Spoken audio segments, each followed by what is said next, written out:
Hello बच्चों, आप सभी का फिर से स्वागत है हमारे channel easy way to study में। बच्चों, आज हम आपके लिए लेके आए कक्षा 8वीं की गणित विषय की कार्यपत्रक नंबर 19। बच्चों, जैसे कि आप सभी जानते हैं, सबसे पहले यहाँ पे हमें अपना नाम लिखना होता है और नेक्स्ट फील्ड में हमें अपने कक्षा अध्यापक का नाम लिखना होता है। चलिए देखते हैं अपनी वर्कशीट। उससे पहले बच्चों, अगर आपको हमारी वीडियोस पसंद आ रही हैं तो उन्हें शुरू से आखिर तक पूरा देखें, जिससे आपको वर्कशीट का कंटेंट अच्छे से समझ में आएगा। और बच्चों, हमारी वीडियोस को लाइक करना और अपने फ्रेंड्स के साथ शेयर करना ना भूलें। चलिए देखते हैं अपनी वर्कशीट। आज की हमारी वर्कशीट का टाइटल है बच्चों वर्गमूल का अनुमान लगाना।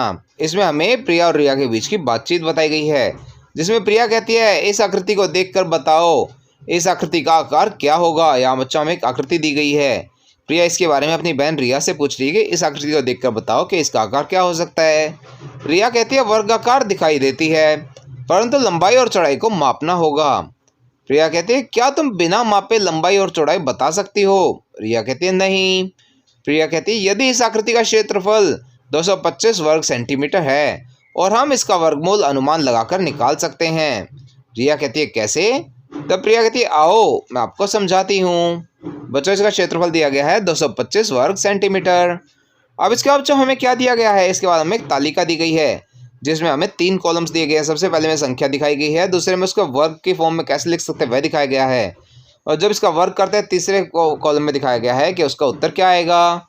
जैसे 1 का वर्ग करेंगे तो आप उसे इस प्रकार लिख सकते हैं और वह आएगा 1।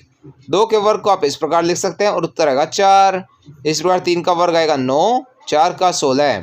बच्चों, इसी प्रकार आगे तक चलते चलते यहाँ पर हमें 25 तक के वर्ग के बारे में बताया गया कि 25 तक के वर्ग क्या क्या आएंगे। अब इसका बच्चों हमें कुछ तरीका बताया गया है, जिसमें हम बताया गया वर्ग का क्षेत्रफल क्या होता है, वह होता है भुजा का वर्ग, यानी 225 वर्ग सेंटीमीटर। अब भुजा कैसे निकालेंगे बच्चों, हम उसके लिए हम 225 का वर्गमूल निकालेंगे। इसके बाद बच्चों उन दोनों में फिर बात होती है, परंतु दीदी 225 का वर्गमूल कैसे निकलेगा। तो दूसरी कहती है आओ अनुमान लगाएं, इसका हम वर्गमूल अनुमान लगाकर निकाल सकते हैं। अब 225 में इकाइकांक 5 है, अतः वर्गमूल संख्या का इकाइकांक 5 ही होगा। हम जानते हैं 10 का वर्ग 100 होता है तथा 20 का वर्ग 400 होता है।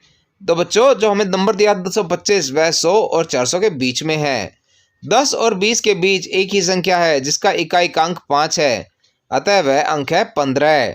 बच्चों 10 और 20 के बीच वही एक संख्या ऐसी है, अगर हम उसका वर्ग निकालते हैं तो उसकी इकाई की संख्या 5 आएगी और वह है 15। इसलिए 225 का वर्गमूल 15 है। अब हम 228 का वर्गमूल ज्ञात करते हैं। बच्चों अब हमें संख्या देखिए 228, उसका वर्गमूल ज्ञात करते हैं। इससे अगली पूर्ण वर्ग संख्या है 256, जिसका वर्गमूल है 16। बच्चों इससे पहली पूर्ण संख्या थी 225 जिसका वर्गमूल 15 था, और इससे अगली संख्या 256 जिसका वर्गमूल 16 है। अतः 15 का वर्ग हुआ 225 और 16 का वर्ग है 256। इसका मतलब 228 का वर्गमूल 15 और 16 के मध्य होगा, और 256 की अपेक्षा 228 225 के अधिक निकट है। इसलिए अनुमान के आधार पर 228 का वर्गमूल 15 हो सकता है। आप अनुमान के निशान, ये बच्चा अनुमान का निशान होता है, कभी उपयोग कर सकते हैं। अतः 228 का वर्गमूल हो जाएगा 15 के बराबर। इसके बाद रिया कहती है वाह दीदी आपने मुझे एक दिलचस्प संकल्पना सिखाया। अब इसके बाद बच्चों हमें कुछ प्रश्न दिए गए हैं, जिसमें हमें क्या करना है, इन संख्याओं के वर्गमूल का अनुमान लगाना है। चलिए देखते हैं इन प्रश्नों के उत्तर। पहला प्रश्न है बच्चों जिसमें हमें नंबर दिया गया 80। अब बच्चों जैसे कि हम सभी जानते हैं 8 का वर्ग 64 होता है, और उसकी अगली संख्या 8 की अगली संख्या होती है 9, उसका वर्ग होता है 81। अब बच्चों 80 जो है वह 81 के ज़्यादा करीब है, इसलिए हम लिख सकते हैं कि 80 9 के वर्ग के बराबर है। अगला है बच्चों नंबर 356। अब बच्चों जैसे कि हम सभी जानते हैं, ऊपर आप तालिका में भी देख सकते हैं अगर आपको नहीं ज्ञान हो तो, इसका 18 का वर्ग होता है 324 और 19 का वर्ग होता है 361। अब बच्चों 356 जो है 361 के ज़्यादा करीब है।